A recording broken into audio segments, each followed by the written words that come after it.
If Huda were a black women's, if Huda was a black women's, the way y'all would be piling down on that black women's, the way Huda is speaking to this man in this villa is absolutely unacceptable. If Jeremiah was the one talking to Huda the way Huda is speaking to this man in this villa, y'all would have pitchforks down to the Peacock Network during Black Women's Juneteenth, Black Women's Month. Y'all would be demanding for him to get plucked out the same way Julissa did. VBS, I just turned the water on. Big old flex, shit you never saw before. These niggas chasing me like waterfalls. Been on my truck, look like brains.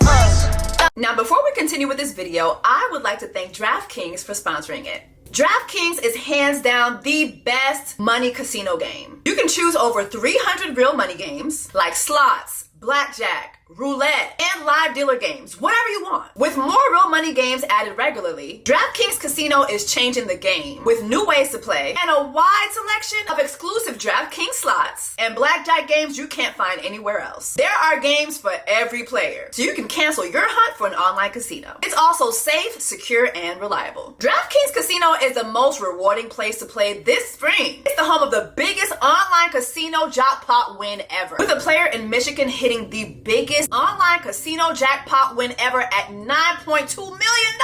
You heard me? $9.2 million.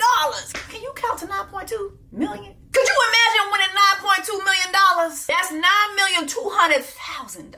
Lord have mercy. Mind you, could you imagine winning that just by playing DraftKings on your phone? New players get to play $5 and get 350 slot spins instantly on a featured game. The crown is yours. Baby, adventure and money is calling. Play wherever, whenever, however, all in the DraftKings Casino app. If DraftKings Casino isn't available in your state yet, check out DraftKings Daily Fantasy app, where you have a shot at winning cash prizes all season long. Head on over to DraftKings Casino app right now. Sign up using my promo code JessieWoo. Now let's get back to the video, shall we? And woo.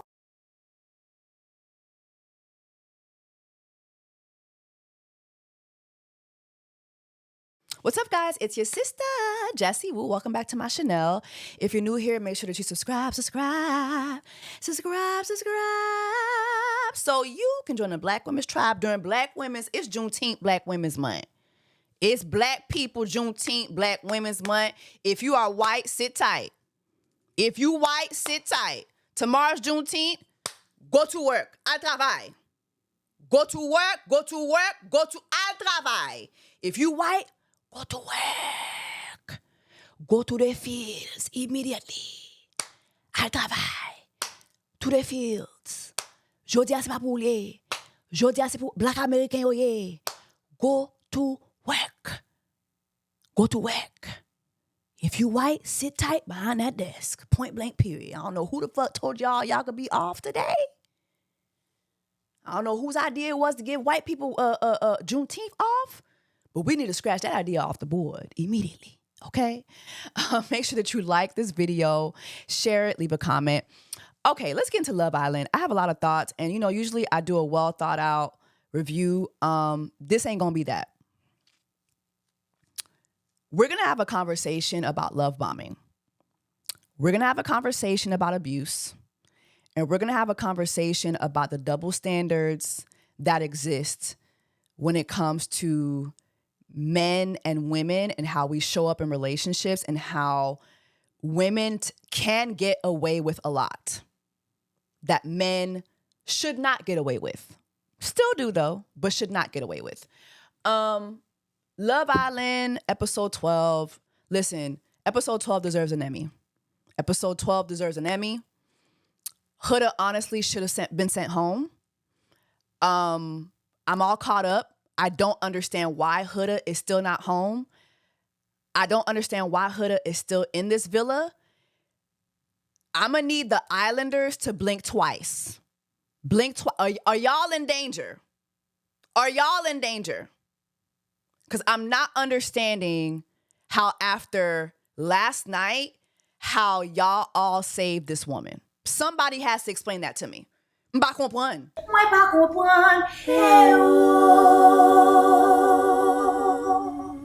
understand. I don't understand. Someone has to explain that for me. Expliquez-moi. Expliquez-moi. I don't understand. Somebody has to explain that for me. Are y'all scared of Huda? Is Huda beating y'all ass in the middle of the night? Is Huda taping up the cameras so we can't see what the fuck is going on? And is she whooping y'all ass at night? Because I watched the episode. I watched all of y'all have that damn Islanders meeting where y'all said how fed up all of y'all are with Huda and her behavior. Okay? Y'all said, I think it was, a couple of y'all said how y'all were in fear for Iris's life when Huda charged at her in the previous episode. Remember, after everybody came back from the date and Hurricane Huda hits again, she's calling Jeremiah all types of bitches. You a puss-ass bitch. You a raggedy bitch. You a soft-ass bitch. Bitch. Right? Y'all literally had an Islanders meeting talking about this woman's behavior. Remember how she charged at Huda and even Jalen and Austin were scared to leave her alone with Huda? Huda had that conversation with Iris. How was your date? It was great. Did he talk about me at all? No, he didn't. Oh my God. He didn't talk about me on your date? So you had a date with Jeremiah and Jeremiah didn't talk about me on y'all's date?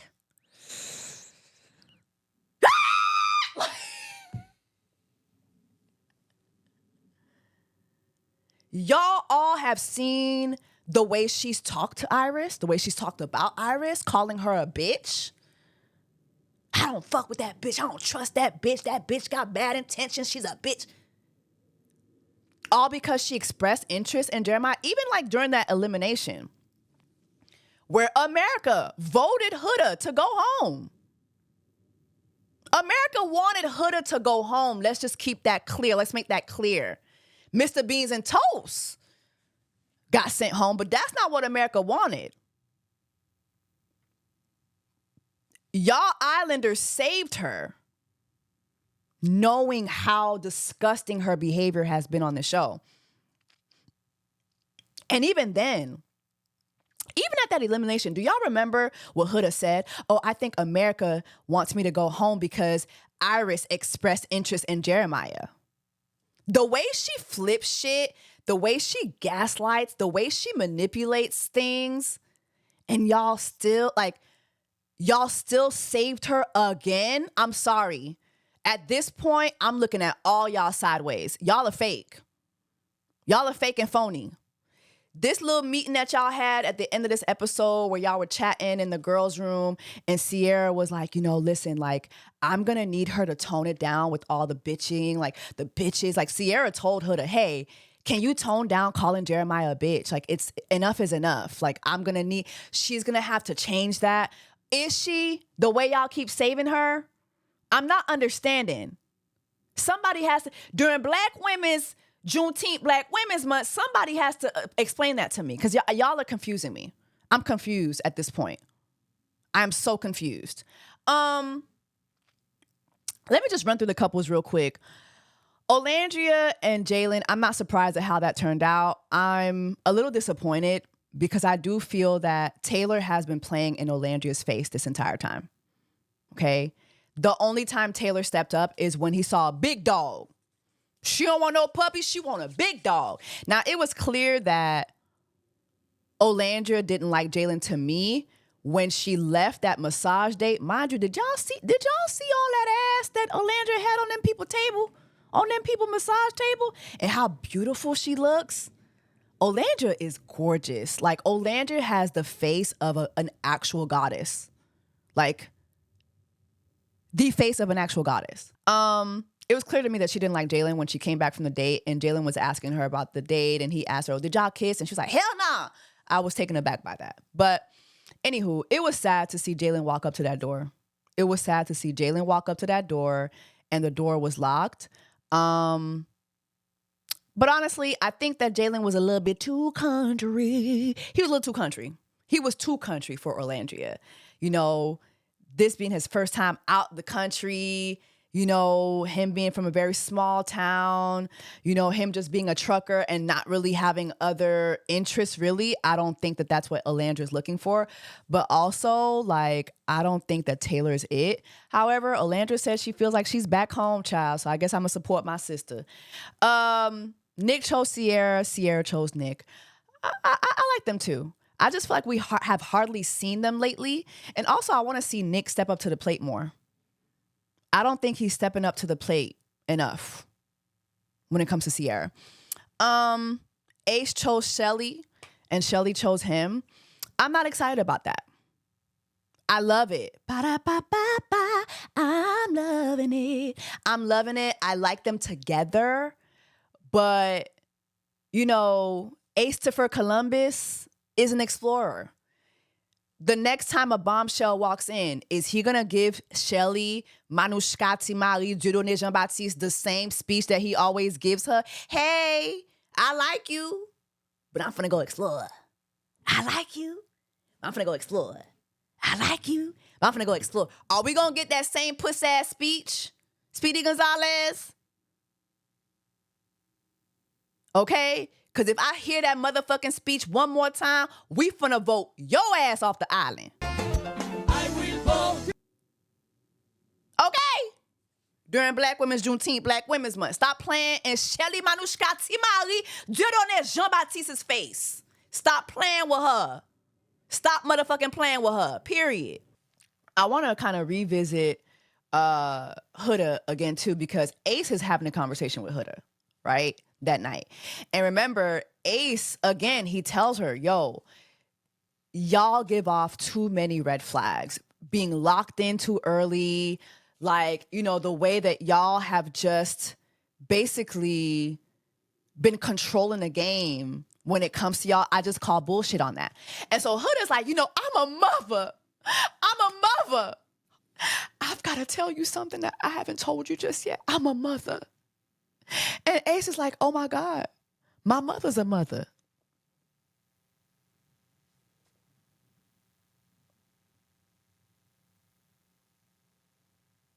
Give Ace an Emmy. Give Ace his Emmy. Oh my God, my mother's a mother too.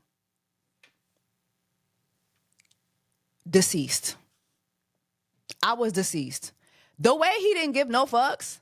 Yeah, but I'm a single mother. Yeah, my mother's a single mother too. So anyway, that's more of a reason why you should take your time, right?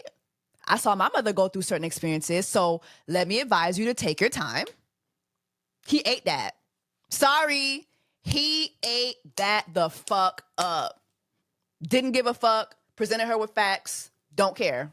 Next. Pippa and Hannah. Hannah sure healed up fast, didn't she? What happened to crying on the photo booth pictures of you and Mr. Beans and Toes? The way this bitch was so inconsolable, bitch. Like, the way she was so inconsolable after Mr. Beans and Toes was voted off of Fiji, this bitch healed up like Wolverine.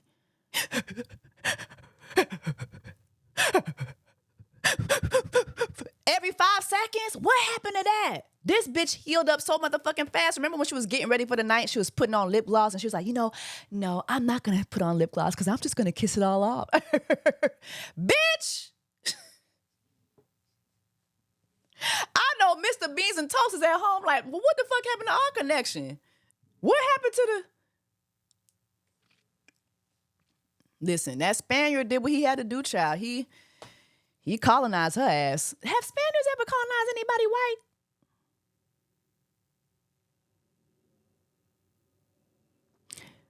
Give me a moment. Give me a moment. Let's get into Jeremiah picking Iris. I was so happy for this. I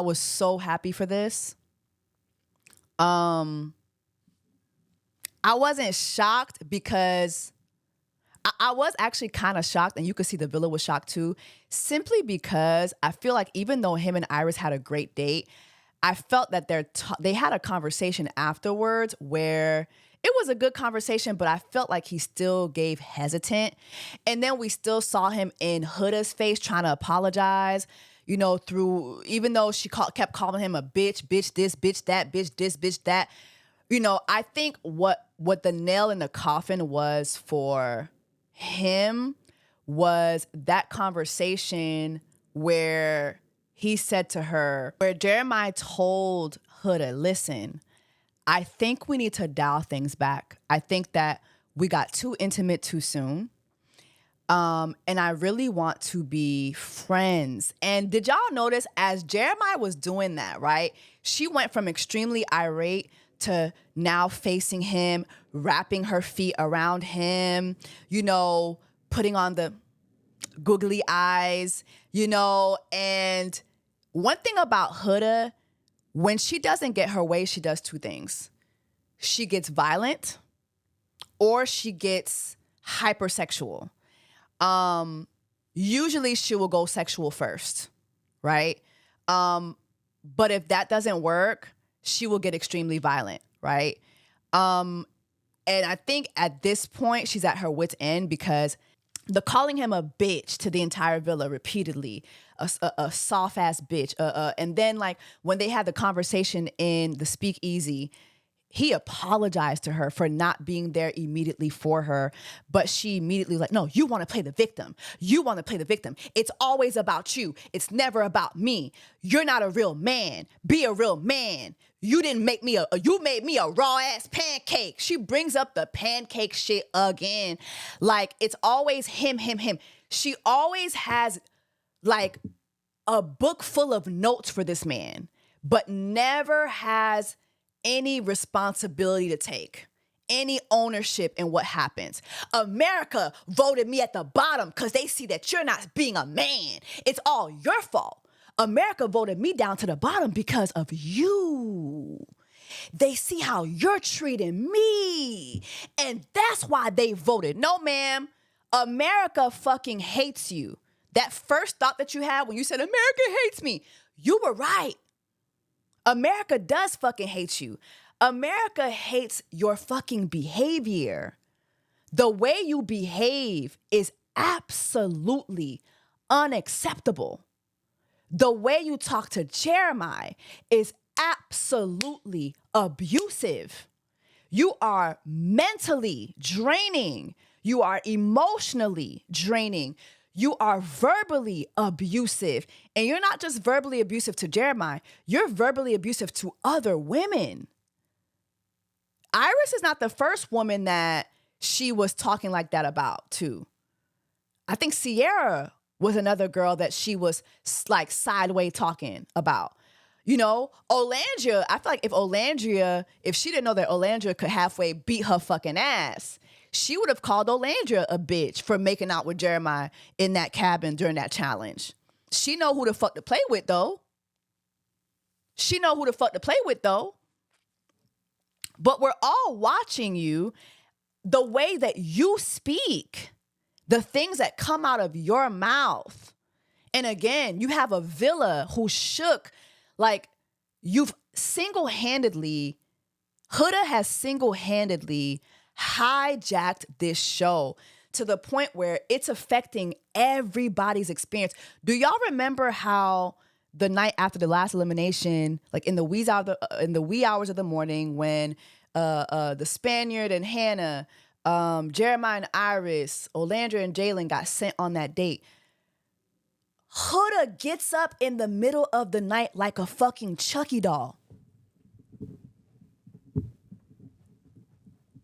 Walks over to Taylor, starts pounding on his fucking head to get up. Get up, get up, get up. They went on a date.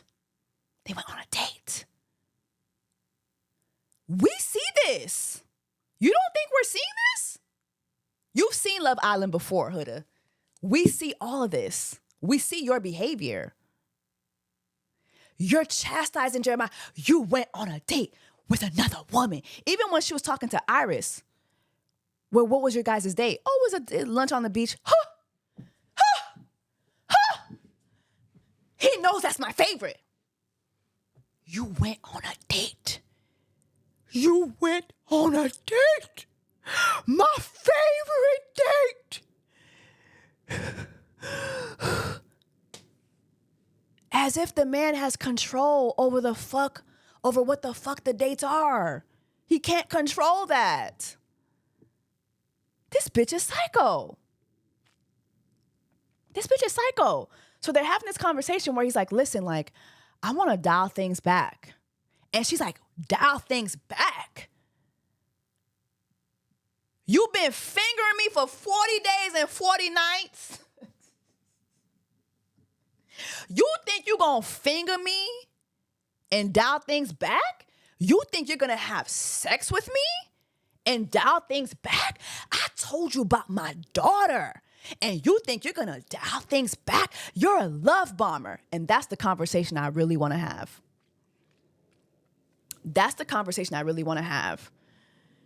Because immediately as he's telling her, I want to dial things back, I want to give us both a chance to explore. Then go fucking explore. You want to explore, you bitch. You soft ass bitch. You pussy ass bitch. You love bomber. Let's talk about love bombing. I want to talk about the fact that love bombing is often a two-way street. It's often a two-way street, okay? Because I've seen this too online. Oh, but Jeremiah is a love bomber. Tell me how Jeremiah love bombed her. I'll wait. While you tell me the ways Jeremiah love bombed Huda, let's pull out the definition of love bombing. Let's pull it out, okay? But before we even do that, let's go back to episode 1, okay? I'm not using clips, but let's go back to episode 1 or episode 2, I believe. It was the first night in the villa. And after a very long chat with Jeremiah, Huda said what? I love you. Oh, I didn't mean to say that. I love you. I didn't mean to say that. Huda's been the one.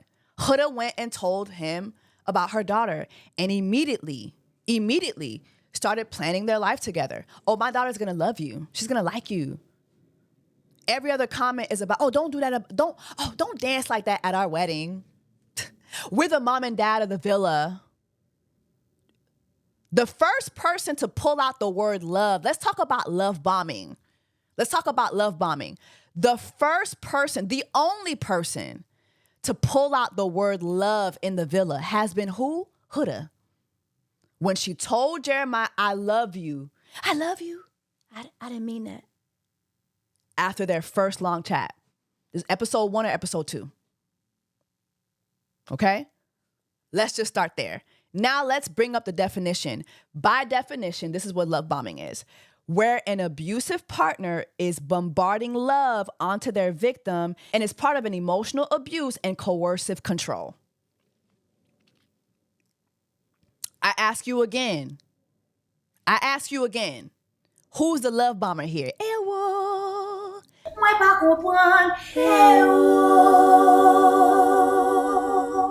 Who's the love bomber here?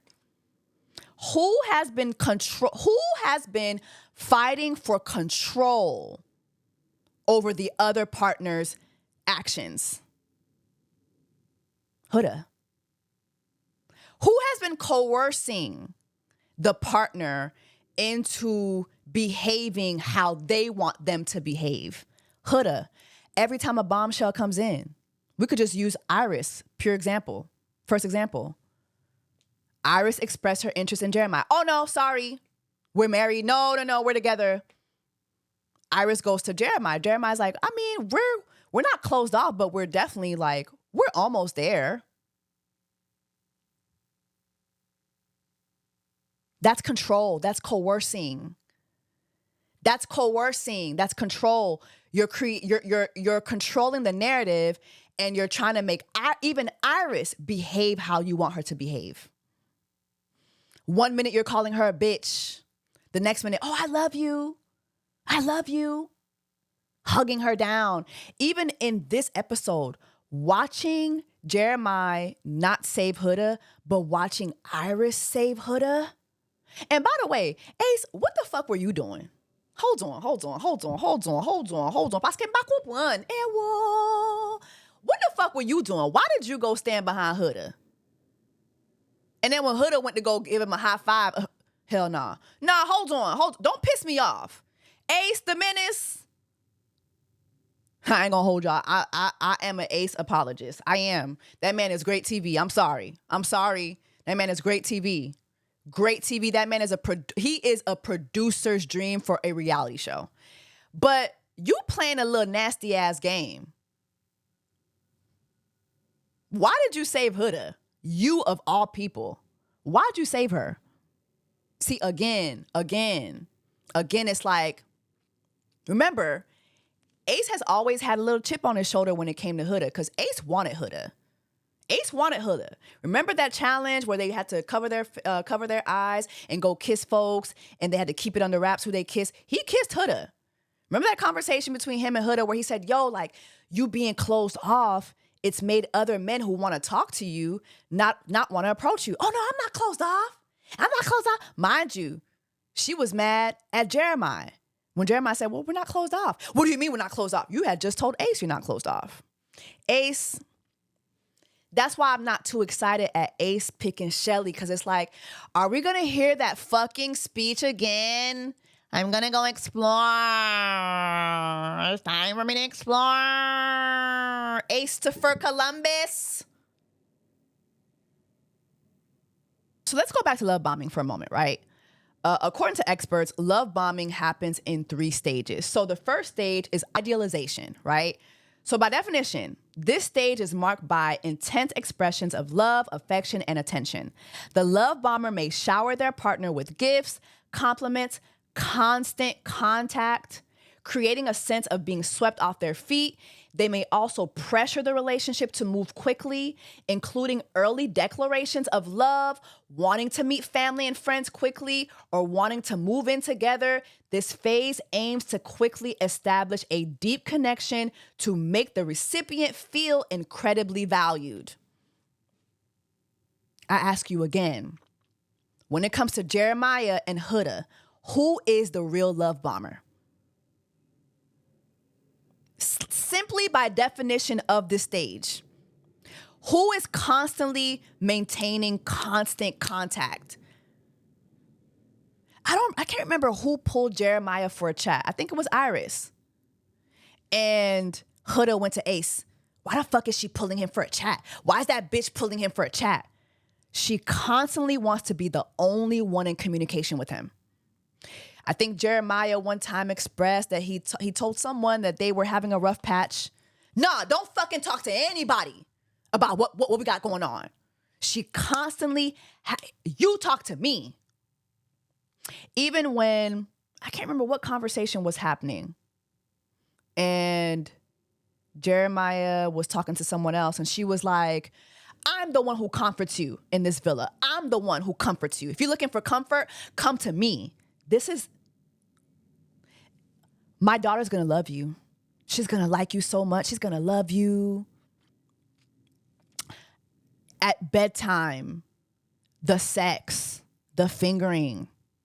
Let's just be honest. These are things that she's initiating. She wants that. She's asking for that. And then we see her again throw that back in his face when he said, let's pull things back. What? Pull things back? We've had sex. Remember, she even told the whole villa, we had sex, y'all. We had sex. Again, maintaining that constant contact and controlling that narrative. That he is mine, period. She's actually said that too. He's mine. I have to ask you again, who's the love bomber here? Jeremiah or Huda? The second stage of love bombing is devaluation. And here's the definition. Once the love bomber feels they have a secure hold on their partner, the devaluing begins. This phase is characterized by subtle or overt criticism, attempts to control the partner's behavior, and manipulation tactics like guilt trips or threats. The love bomber might try to isolate their partner from friends and family, making them more dependent. Do I really have to break that down? Do I really have to break that down? This is literally Huda's entire existence in the house with Jeremiah. Bitch this, bitch that. You're not a man. The constant critiques. My pancake was raw. Do more.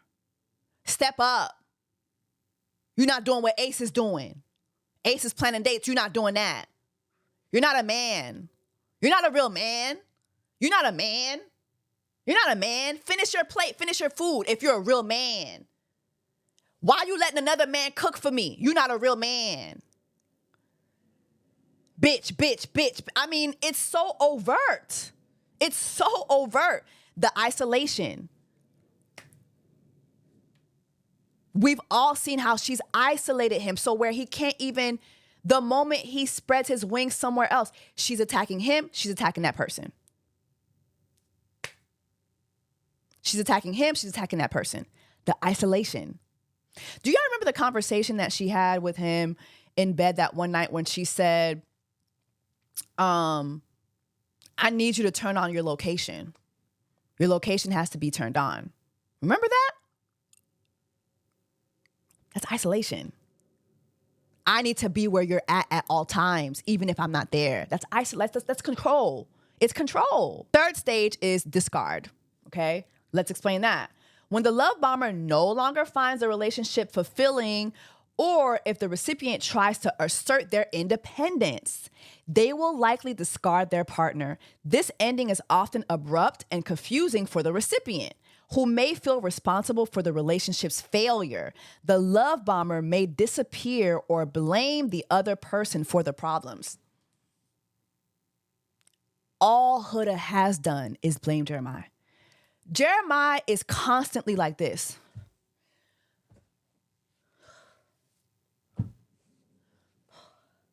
We've seen him in confessionals. I'm trying to fix things, but I mean, she's calling me a bitch. I'd never do that. He's still trying to fix things. But you see him constantly like display body language that tells us he feels like a failure. He's failing. He's failing. Huda is a textbook love bomber. By definition, she is a textbook love bomber. She is emotionally abusive. Did y'all see Jeremiah's behavior on his date with Iris? How light he was, how happy he was, to even the point where he came back and when he chose her door, he said, I just want to be happy. I just want to be happy. And when Huda comes out her door, what does she do? Immediately goes to destroy his happiness. Oh, you told me she wasn't even your type. She wasn't even your type. You don't even want to sleep with her. Critiques, criticism, discarding. By definition, Huda is a love bomber. By definition, Huda is a love bomber. Okay? She's a love bomber. You know who else I think is a love bomber? Ace. Ace is a love bomber. Now, not by textbook definition, but I do feel that he has love bombed Shelly over and over again, and it hasn't worked. It hasn't worked, right? I think that he's done a lot with the planning of the dates and showing her a lot of attention. But that's pretty much where it ends. I think that Ace, his version of love bombing is, I'm going to show up at first in a real big way, and I'm going to pull away. Because now I want you to chase me. I don't know what that would be. Maybe there's another definition for that. Love bombing to something else. Maybe y'all can drop down the comments and help me define that. But by textbook definition, it is Huda. Oh, I always felt like in the beginning, did he love bomb me? No, you love bombed him. You love bombed him. I haven't seen Jeremiah do any of this. I've seen Jeremiah oblige Huda. Yes, I'm gonna oblige you. You throwing that pussy at me? I'm gonna catch it. You throw that pussy, I'm a wide receiver. You throw that pussy, I'm a cornerback. Okay?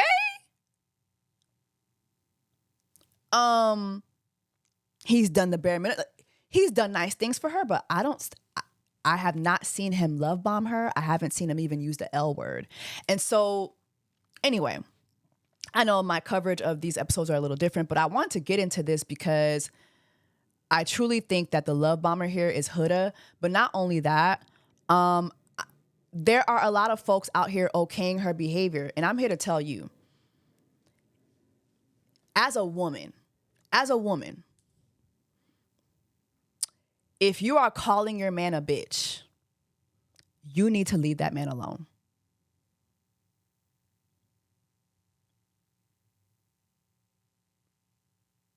You need to leave that man alone. And you need to go get therapy immediately. If you're calling your man a bitch, if you're calling your man names, it's time to end that relationship. You have no respect for that person. You have no value for that person. Outside of maybe what you can get from them or maybe what you're looking to get from them. But it is never okay as a woman for you to call your man names, bitch being one of them. Okay? I'm here for my sisters. Sister! I'm here for my sisters. It's always Black Women's Month around this bitch. Even though some of y'all ain't black. I don't know how you got here, but welcome. But first and foremost, this is a Black women's space, okay? And I'm here to let you know, all of y'all, all the women's, it is not okay to call a man a bitch. It is not okay to call your partner a bitch or any name, okay? If you don't know how to have a conversation without being irate, end the relationship, go get fucking therapy. Grow the fuck up and go get therapy. The way Huda is speaking to this man in this villa is absolutely unacceptable. Now I'm seeing a lot of, oh yeah. No, this is a hell no. This is not how you speak to a man. Ever. If Jeremiah was the one talking to Huda the way Huda is speaking to this man in this villa, y'all would have pitchforks down to the Peacock Network during Juneteenth, Black Women's Month. Y'all would be demanding for him to get plucked out the same way Julissa did. I will vote from the villa. This is not okay. This is abusive behavior. And also, if Huda were a Black women's, if Huda was a Black women's, the way y'all would be piling down on that Black women's, calling her all types of ghetto. Yeah. Don't do it. This is not okay. This is not how you speak to a man. Ever in a relationship. Don't get me wrong. It's times in life where a man is a bitch. There's been times when I have called a man a bitch. Not a man that I'm in a relationship with. I've never called a man that I'm in a relationship with the B word. No. That's not okay. That's not okay. Huda gives me abusive. She gives me that she puts hands and feet on niggas. She does. She gives me that. Huda gives me she puts hands and feet on niggas. And then you're a mom. And here's the thing, right? I don't know how she is as a mother, but as a mother, I would hate for this type of footage to be out there of me like this. And my kids have to see that. Is this how you talk to your kids? Is this how you talk to your child? Usually women who speak like this in their relationships, that trickles into other areas of their lives. Because she's not just talking to Jeremiah like that. She's talking to other people in the villa like that. Just saying. These are my thoughts. I want her home. Huda's got to go. I've been saying this. Huda's got to go. Listen, I've enjoyed the crash outs. It's entertaining, but it's clear that she's hijacked these people's experience in this villa, and I'm over it. Point blank period. Drop in the comments. Let me know your thoughts on my thoughts on these 2 episodes. I know it's not usually what I do, but child, to be honest, I'm in between shooting scenes right now, and I'm actually about to run back to the movie set. So I just wanted to come in, pop in really, really quickly and tell you my thoughts on Love Island episode 13 through 14. Share your thoughts, like, share, subscribe, and I'll see y'all next time. VVS, I just turned the water on. Big ol' flex, shit you never saw before. These niggas chasing me like waterfalls. Keeping on my truck, look like bricks.